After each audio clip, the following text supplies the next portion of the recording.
Welcome everyone at our first webinar or Zoom meeting, which is about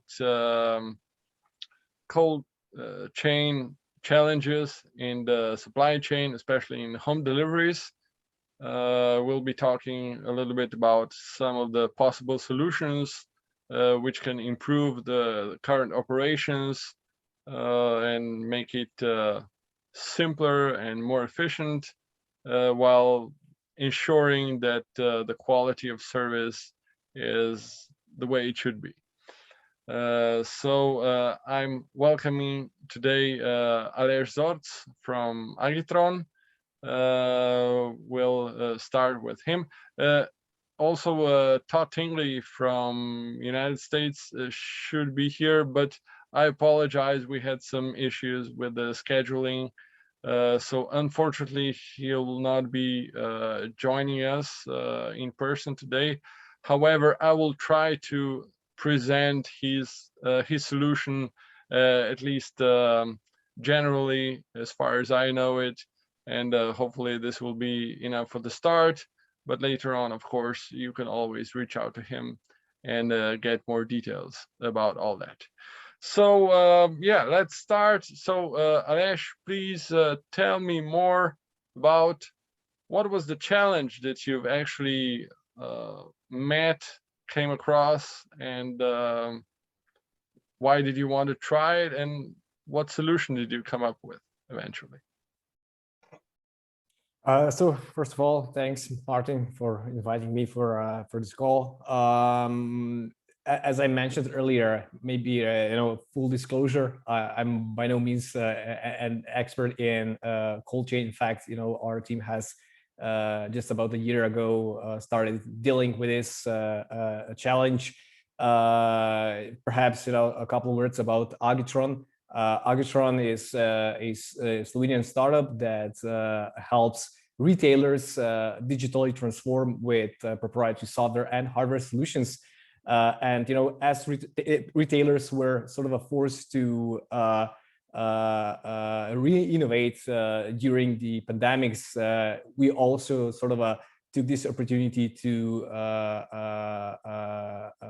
find new opportunities out there. And since we have previously been involved in this supply chain, it was quite natural for us to find an opportunity in the supply chain as such. And since we have solutions in IoT sensor devices, basically that allow measurement of key aspects of retail, we then try to find a good solution for this also in transportation as well as logistics, where we met with this let's say quite a complex problem of cold chain. One of the things that we definitely had to discover was the quite strict legislation that deals with this problem. The fact that we have team members that have legal background definitely helped, because they could help us interpret what exactly are the requirements that have to be met for us to do the solution as it is supposed to be done. But in fact, food wasn't our first opportunity which we came across. In fact, we started with pharmacies that were looking for solutions that could help them more efficient in monitoring the environment in pharmacies. I'm not talking about vaccination and stuff that has to be monitored by very complex sensor solutions, but just environment where they have let's say normal or typical drugstore. And we provided them with a solution that allows them to have a central dashboard with all sensors distributed in different rooms, different at different locations, have a central overlook of what's going on where. And then we sort of took this solution and started, applying it also in other industries. We are now negotiating a deal with food production company that could benefit from our solution, because it would provide also them with a comprehensive solution to monitor the key elements of transportation in food. Wonderful. So yeah, our company's name is OmniOpti, which means all the best. So we like to gather all the best solutions from different areas. So what are you, where are you the best? What's your advantage? Where do you that's provide a more great, than the others? That's a great question.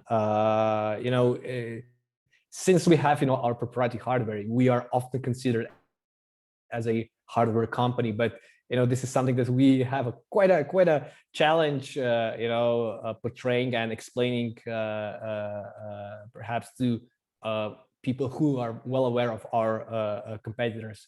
We consider ourselves as a software first company, so we think that our main value comes with our cloud-based infrastructure, which allows pretty much limitless scalability, in terms of devices, in terms of users. In that sense, we are providing a solution that is not localized, it isn't restrained by some local aspects, and can be used by anyone from anywhere. So that's definitely something where we consider ourselves to be ahead of our competition. What about you? Yeah, just let me get back to you. Okay. I'm being interviewed here. Yeah. Okay. Well, the last time that we discussed, my let's say feeling was that you are somehow easier to use, that you have very temperature loggers, which are very versatile. Typical data loggers, if I remember correctly, are they have, when you read the data, read the logs, you have to put them in the USB on the computer to get the data from them and so on. So there's a lot of manual work, which makes it much more complex. And yours is transferring the data wirelessly, right? If I remember correctly. So these are also some of the aspects why I thought that your solution is really interesting and useful.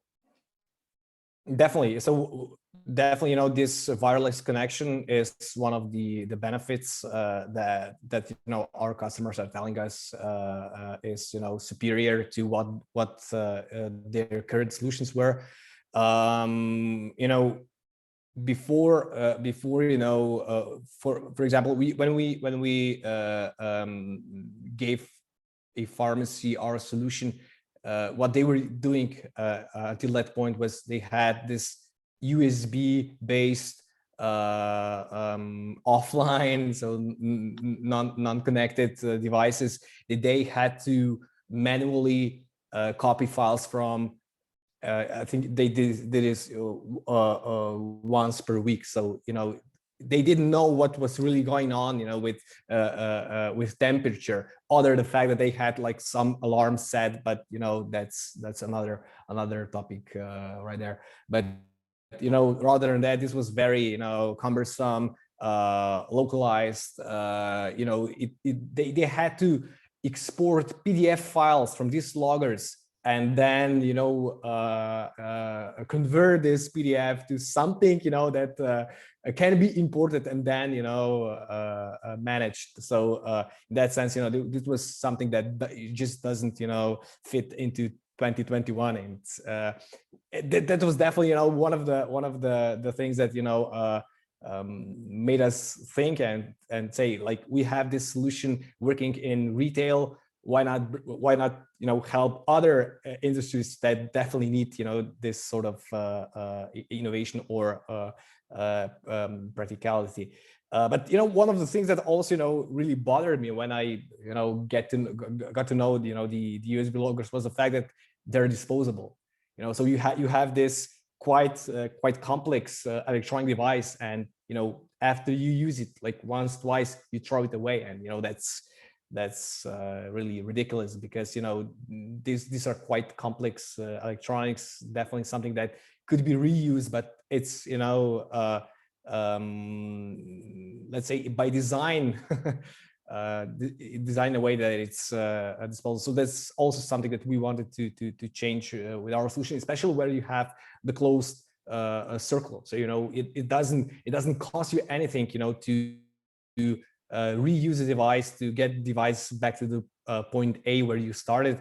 So in that sense, I think this is also one of the benefits that we bring to the table. So having a device that can be used over a long period of time. So our devices are battery powered, and the battery lasts approximately between 5 to 7 years. So that's quite some time for the device to be used. Obviously, device can be something can happen during the transportation. It can be damaged, but that's not something you can prevent. Yes, I agree. Okay, well, you asked me about myself. Actually, we've had some experience with this cold chain approach in the first wave of Corona. We wanted to set up, obviously there was a huge problem with online shops. They were not able to deliver and so on. So with a couple of friends, we've set up online shop with some also a slightly different approach, not general online shop for groceries, but we plan to have some packages, and this would enable much faster commissioning, picking, packing, and so on, preparation of all the goods, which might enable much faster delivery to the customers. So we were looking about how to optimize things. And also, let's say, side project was also we discussed with the retailer, quite a big one from our region, to deliver some goods, some food, especially before the Easter. And the main problem was they were scared as hell that the cold chain rules would not be applied or respected, even though that we somehow were quite sure that we could deliver all of the goods, let's say within 45 minutes to the end customers, but still they were afraid. What about if something, some dairy products go bad or whatever? So that's why I'm really interested in this cold chain story and rules, and especially the ways how to do this efficiently as possible without too much trouble and too much hassle. So also, not long ago, I met Todd, and they have also quite nice solution. I'll just present a little bit of what he sent me, and hopefully this might be useful for all of you also. So he and actually I think it was Melissa that got this idea that the cooling gel can already be somehow enclosed in the package itself. Usually we have, even I was thinking about, having plastic boxes, and then you put some freezer packs inside just to keep it cool. However, this might not be the most efficient option. So if you have the cooling gel on the sides or all around your perishable goods, this might be even more efficient, of course. So they developed this freezable tote system. Yeah, of course, we all know that. Okay, we'll skip this and get down to the important stuff. Yeah, so their experience shows that the food can be safe and fresh for up to 15 hours, which is really quite a long time. And especially this enables another process. Yeah, so initially their idea is to have all these freezable totes, put them in a freezer during the night, and then you can pack pack the food into the tote, and then even keep it somewhere in a intermediate room. You don't need to have a refrigerated area or warehouse for this. You can pick it and pack it and put it in these freezable totes in the staging, let's say, area, and then you can collect individual totes out of that when you go start doing the deliveries. So yeah, you just take this and then eventually you can deliver to the customers. So you don't need some additional special refrigeration, because these totes ensure this already. And then, of course, you can also get it back and reuse it. So circular economy, recycling is very important. Okay. And they have it also in different sizes, and it can be customized according to your needs and so on. Yeah, so the totes for deliveries and the staging tote, which is bigger. And you can put the smaller ones into the big ones, just to keep it fresh for a longer time. Okay, so yeah, they can even have some solutions for long haul for the pallets. And I was really fascinated by this idea, which is really simple, but very, very efficient.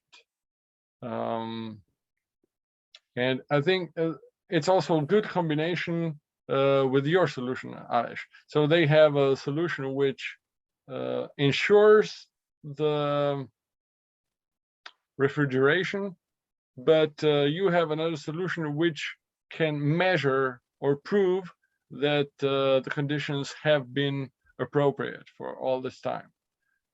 So I think these two actually fit well together quite nicely. What do you think? Yeah, definitely. I mean, it looks that they could definitely benefit from our solution in the way that they could then really prove that this works. I don't doubt that it does, but is this something that you have looked into? When you were trying to solve the problem you were talking about?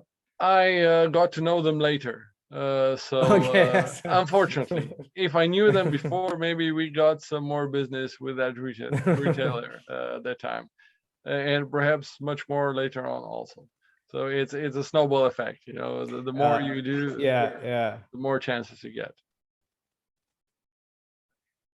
I mean, as I said, I think they could definitely benefit, from our sensors, especially now that we have also included a mobile app solution to that. So you can get all this centralized data about different packages to say, or different totes from a single point, and that allows you really to keep an eye on the whole chain of using this system of packaging. So of course, I'm really sorry that Todd's not here, because then we could. Yeah, you could discuss in much more details. Yeah, well, maybe there will be another possibility sometime soon. Do you perhaps have some presentation or something like that you might want to share? If so, yeah, let me know. But otherwise, maybe I can also talk a little bit about our solution or our approach, and then maybe you'll get some other ideas what to discuss. Okay, sure. so Go ahead, and I'll think if I have something, that okay, perfect. Yeah. Well, we are mostly focusing on IT solutions for optimization of logistics. I'm a mathematician by profession, and optimization is my passion. I want to optimize everywhere, everything, do things as efficiently as possible. So I used to work in IT for logistics for 15 years, and I've seen that there's still a lot of room for improvement, even though that many companies do have, let's say, efficient route optimization systems and so on. There is still room for improvement. Much more for the companies that don't have it, of course. Well, maybe I'll just I'll share my presentation also, and maybe discuss this a little bit. Hopefully it will be interesting for the viewers. Okay, let's do it. So yeah, we're bringing a new dimension to route optimization using alternative routes. This is the classical vehicle routing problem, where you have a lot of locations that you need to visit, and several vehicles, several resources that you can use, and usually also a lot of constraints like time windows, allowed vehicle types, quantities of cargo and capacities of vehicles, and so on. So you have to take all that into account. And this is already one of the most complex mathematical problems. And solving this is something like, playing chess. Of course, humans can do it, but now for decades, computers are better.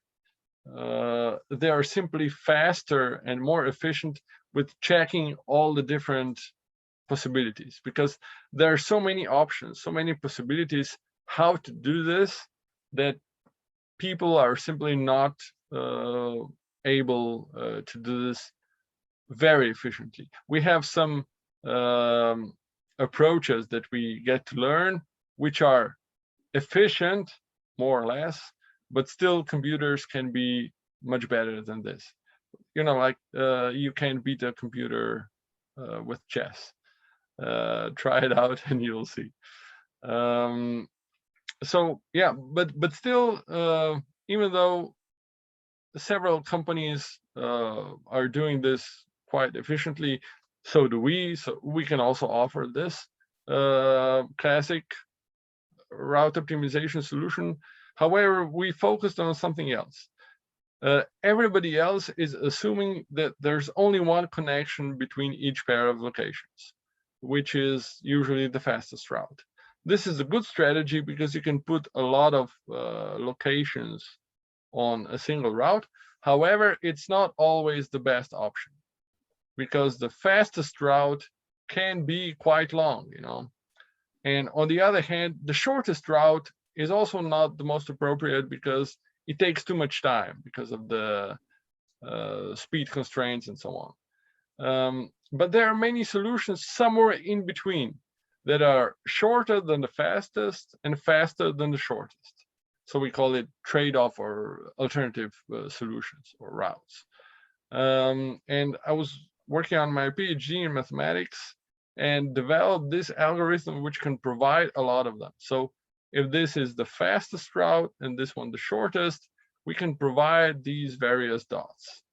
So we can add this to this classic problem, and instead of giving only one option to get from point A to point B, we can provide a lot of options. Therefore, we add a new dimension to the problem. We make it more complex. However, we also enable finding better solutions. So we've seen that we can boost the performance of the classic optimizers by up to 40%, which is usually, let's say, saving fuel and distance. But this can be also done in several several objectives. For example, okay, just yeah, we have this modular or cloud module which can be integrated into existing solutions. So if you're already using something that you like, you don't need to change it. We just plug in our add-on and that's it. I'll skip this. So where are we better than the others? We can take more objectives into account and also can provide more alternative solutions. So the number of objectives are, let's say, time and distance. We discussed that. It can be also like emissions, costs, maybe even safety, or and maybe now in the context of the cold chain, it can be the, let's say, temperature of, let's say, when I'm going on the weekend, I can go on one route which is faster, it's freeway, however, it's really hot.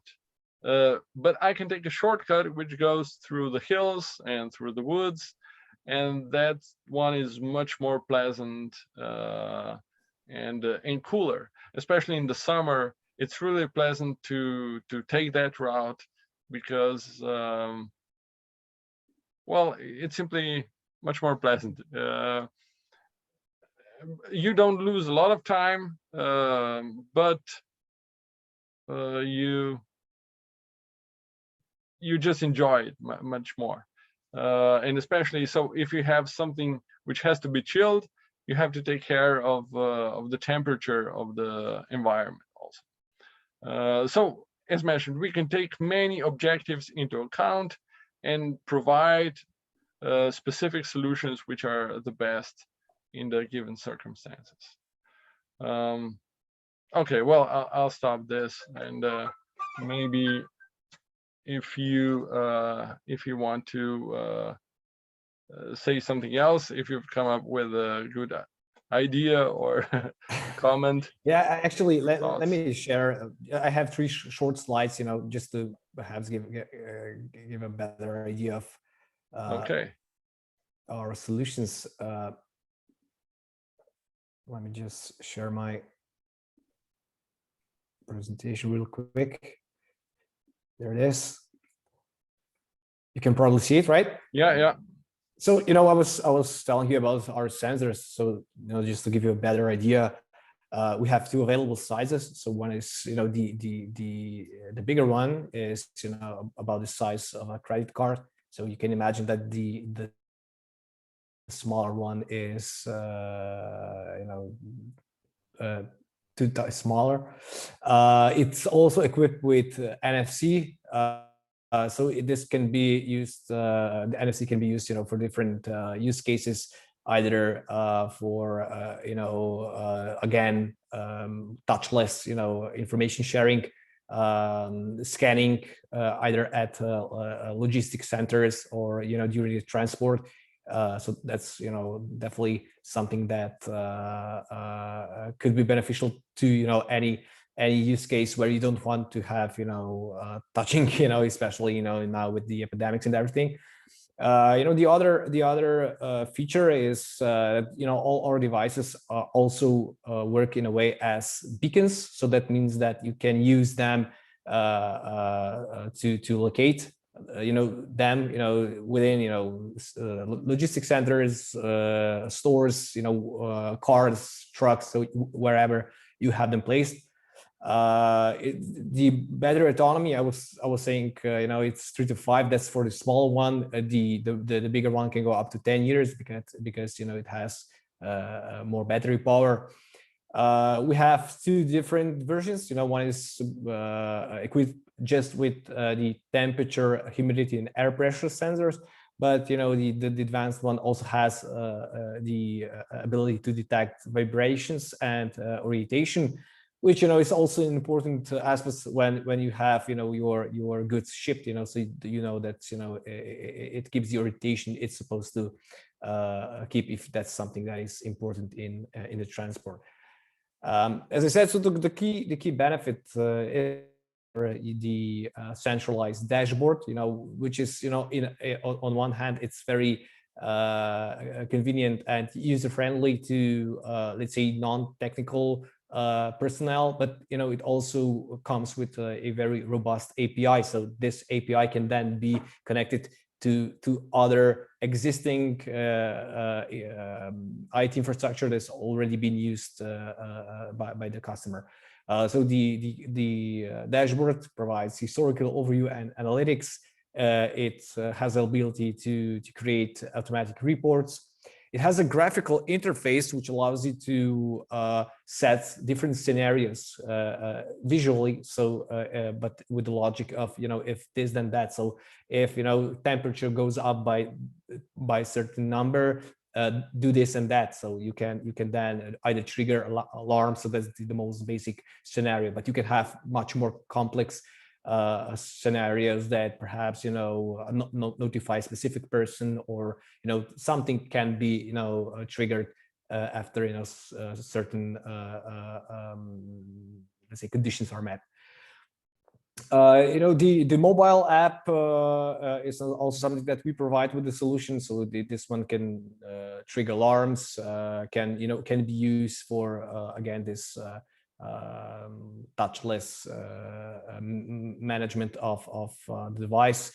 It also allows, as I said, locating within certain area, as well as geo fencing. So you can make sure that some goods are kept away from the other goods. They are not supposed to come into contact. So that's another thing that can be done using our devices. So that's that briefly, but just to give you a more practical idea of how our solution actually looks and works. Cool, very nice. Well, okay, wonderful. Any other thoughts or comments or something you would like to ask me or any ideas? You were saying that with the epidemics, the e-commerce definitely was on a big rise. Do you see that this trend to be also in the future, or will things normalize? I'm asking because we're mainly working with offline retailers, so this is something that definitely is something that directly interferes with what we do. Yeah, well, my guess is that it will go slightly towards previous normal, but not all the way. I think everything has changed fundamentally, and we can't really go back. For example, my favorite part of this is the Zoom calls and so on. I personally like it because I'm much more efficient. For example, we could have somebody, we can have somebody from United States or Singapore or Australia or Japan right now without the need to drive for 10 hours in an airplane and so on. So it's much more efficient. And even in, let's say, corporate, in working environment, our company started as a fully remote company from the day one, because I said I optimize logistics, and the best way to optimize a route is if you don't have to take it. So why should we go every day, drive somewhere to an office and then back if you don't need to? You can be quite as efficient, or perhaps even more, in the comfort of your home. So many companies have found that out also in the meantime. So let's say the real estate of office spaces prices are going down because many have seen, why do we need to pay for this? We don't need this. We can be even more efficient otherwise, and so on. But it's going to change.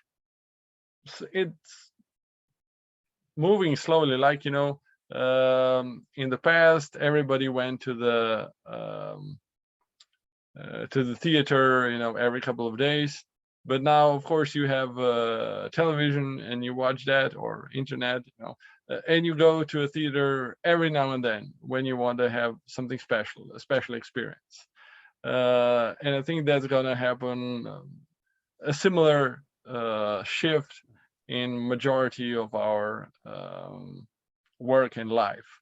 A lot of things can be done remotely, online, but some special things will still remain the same. But regarding the percentages, nobody knows. I'm not a. I don't see the future either, at least not clearly. So we'll see, and we'll see what happens. But expect the unexpected. Yeah, as I say. Yeah.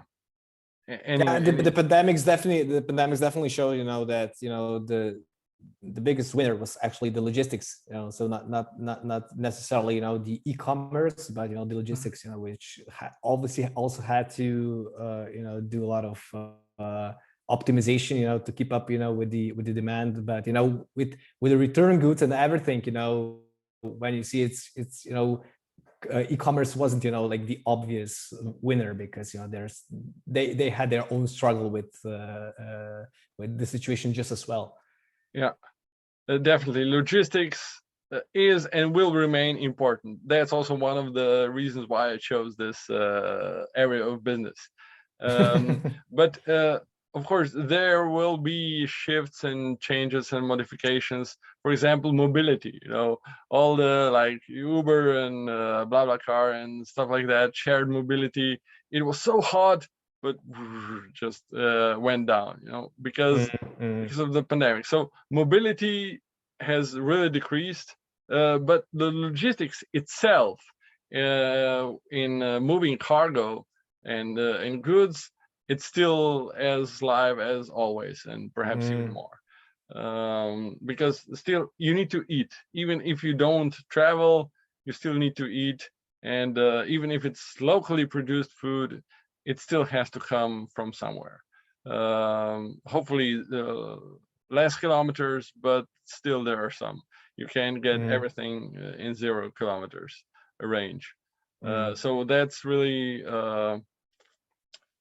well, for me, it's a great message. For some of the others, also for some, not so much. But yeah, we'll see. We'll see what happens. I hope that things will come closer to normal. Of course, I love to travel also, as long as I don't need to. If I can choose where to go and what to do, it's perfect. But well, for me, somehow this time was not so bad in a way. There were a lot of opportunities also, if you knew where to look. And if nothing else, maybe you had some time also to spend with your close ones. Even though, yeah, I must admit, I spent a lot of it behind the computer, perhaps too much. But still, it was a time of opportunities, I would say. Definitely, yeah. Yeah, cool. Okay, so if we've managed to say the majority of interesting stuff, I would just like to wrap up. So what we've been discussing today? When you do logistics, deliveries, there are several things that are important, but especially regarding cold chain, we've discussed route optimization, which can help you be much more efficient. So usually you can save 10 to 30% of the costs compared to manual route assignment, which is a huge number. And especially with some business models now, which are doing single deliveries. In my opinion, it's horrible. It's really important or good, I would say, to gather several deliveries, several locations on one delivery route. Otherwise, it's really, the efficiency is horribly low.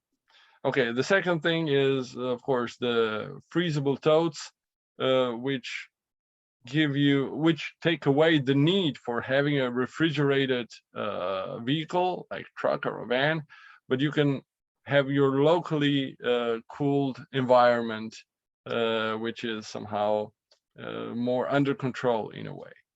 And the third thing is, of course, being under control. You can control the temperature and maybe some other things also, and make sure that the conditions are the way they should be.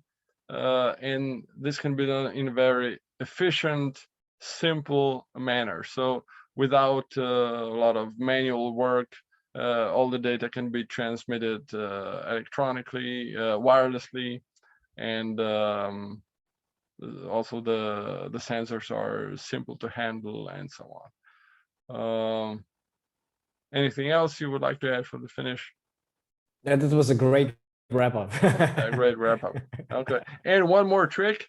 A colleague of mine also explained me a little bit. They also do some deliveries, and well, they often mix frozen and chilled goods also. So it was a bit difficult. If the temperature was too low, then the chilled goods were freezing. If it was too high, the frozen things melted and so on. So he said, okay, the best thing is to put it on the freezing temperature. That in this way, chilled goods don't freeze and frozen don't melt. So that might be also one trick for somebody who might need it. Okay.